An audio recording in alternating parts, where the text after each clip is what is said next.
አንዳንዴ ሕይወት ባልጠበቅነው መንገድ ይፈትነናል። በሽታ፣ ማጣት፣ በሰዎች ዘንድ መገፋት ወይም መጠላት፣ እንዲሁም የሚወዱትን ሰው በሞት መነጠቅ እና የመሳሰለው ችግር ሲገጥመን አንድ ጥያቄ በአእምሮአችን ይመላለሳል። እግዚአብሔር በእውነት አፍቃሪና ቸር ከሆነ ለምን መከራ እንዲደርስብኝ ፈቀደ? ይህ ጥያቄ የእምነት መላላት ሳይሆን ለዘመናት የሰው ልጅ መልስ ሲፈልግለት የኖረ ጥልቅ ምስጢር ነው። ዛሬ በዚህ ቪዲዮ መከራ ለምን እንደሚደርስብንና በስተጀርባው ያለውን አምላካዊ ጥበብ በዝርዝር እንመለከታለን። እስከ መጨረሻው አብራችሁን ቆዩ።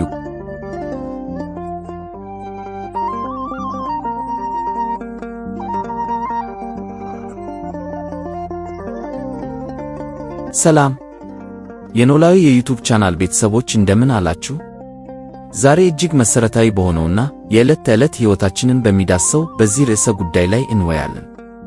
ወደ ዋናዎቹ ነጥቦች ከመግባታችን በፊት ለመሆኑ መከራ ስንል ምን ማለታችን ነው የሚለውን በአጭሩ መልከት።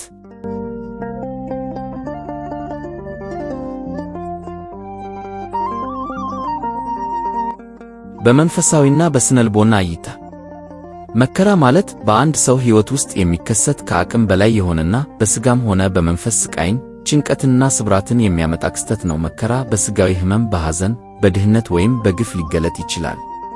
ባጭሩ መከራ የሰው ልጅ በምድር ላይ ሲኖር የሚገጥመውና ሰላሙን የሚነሳው ማንኛውም አይነት ፈተና ነው። መከራን እግዚአብሔር ራሱ ባያመጣውም ምክንያቱም እርሱ የሰላም እንጂ የክፉ ነገር ምንጭ ስላልሆነ ማለት ነው። ነገር ግን ለተለያዩ ምክንያቶች እንዲደርስ ይፈቅደዋል። ልብ በሉ፣ እግዚአብሔር መከራን ፈጽሞ አያመጣም፣ ግን የሚፈቅድባቸው ምክንያቶች አሉ። ዋናዎቹን እንደሚከተለው በዝርዝር እንመለከታቸዋለን።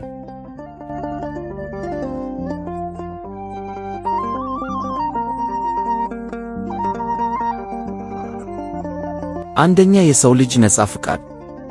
እግዚአብሔር ሰውን የፈጠረው እንደ ግዑዝ ነገር ሳይሆን በራሱ የመወሰን መብት ያለው አድርጎ ነው።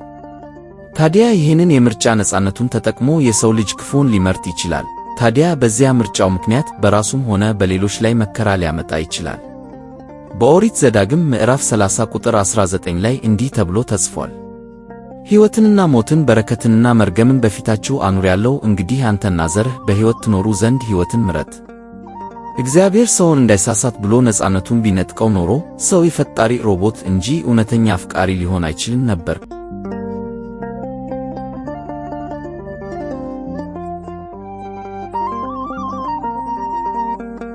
ሁለተኛ፣ ለተሻለ ማንነትና ለጽናት።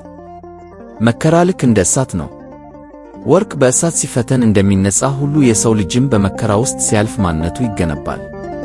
መዝሙረኛው ዳዊት በመዝሙር 119 ቁጥር 71 ላይ ሥርዓትህን እማር ዘንድ መከራ መቀበሌ ለእኔ መልካም ሆነልኝ በማለት ይህንኑ እውነት ያረጋግጣል። ይህ ሂደት ትዕግሥትን ያሳድጋል። በያዕቆብ መልእክት ምዕራፍ 1 ቁጥር 3 ላይ እንደተጠቀሰው የእምነታችሁ መፈተን ትዕግሥትን እንዲያደርግላችሁ አውቃችሁ ልዩ ልዩ ፈተና ሲደርስባችሁ እንደ ሙሉ ደስታ ቁጠሩት ይለናል። መከራ ትሕትናን ያስተምረናል።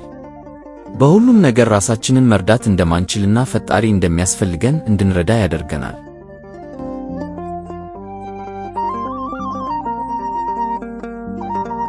ሦስተኛ፣ ከፈጣሪ ጋር ያለን ግንኙነት እንዲጠነክር።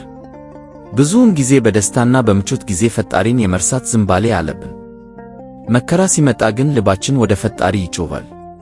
መዝሙረ ዳዊት መዝሙር 34 ቁጥር 18 እንዲህ ይላል፣ እግዚአብሔር ልባቸው ለተሰበረ ቅርብ ነው፣ መንፈሳቸው የተሰበረውንም ያድናቸዋል። መከራው እግዚአብሔርን እንድንፈልገውና ከእርሱ ጋር ጥልቅ ግንኙነት እንድንመሰርት እንደ መጥሪያ ደወል ያገለግላል።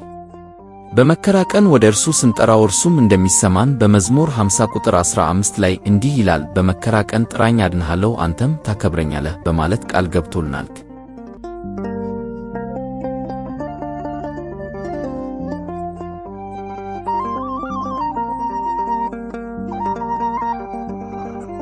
አራተኛ፣ የዓለም ሁኔታ።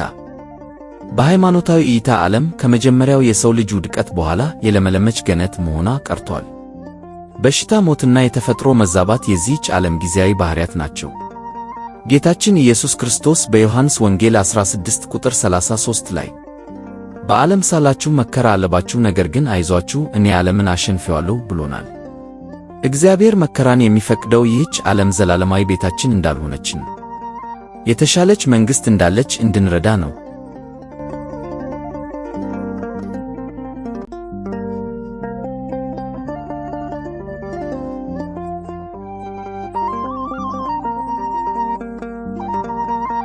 ለማጠቃለል ያህል መከራን እግዚአብሔር የሚፈቅደው ለጥፋታችን ሳይሆን ለጥቅማችን እንደሆነ አማኞች ይገነዘባሉ።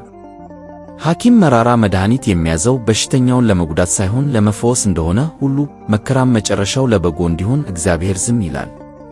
ሐዋርያው ቅዱስ ጳውሎስ በሮሜ 5:3 ላይ እንዲህ ይላል፣ መከራ ትዕግሥትን እንዲያደርግ፣ ትዕግሥትም ፈተናን፣ ፈተናም ተስፋን እንዲያደርግ እያወቅን በመከራችን ደግሞ እንመካለን።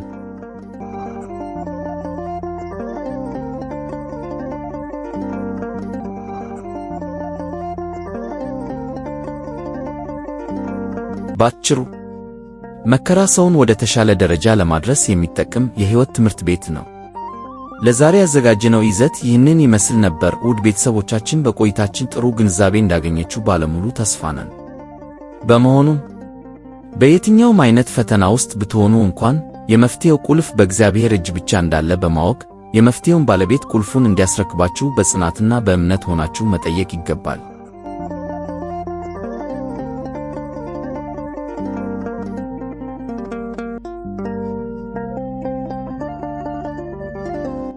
በንጹሕ ልብ በማመን ወደ እርሱ መቅረብ ፈተናውን ሁሉ በድል ከመወጣትም ባለፈ ለተሻለ ክብር እንዲሁም ወደፊት ሊመጣ ላለው ፈተናም የመቋቋሚያ አቅምና ጥንካሬንም አብሮ የሚለግስ በመሆኑ ያለ አንዳች ምሬት በፍጹም ተስፋ ወደ ፈጣሪ መቅረቡ አማራጭ የሌለው ጉዳይ ነው እላለሁ።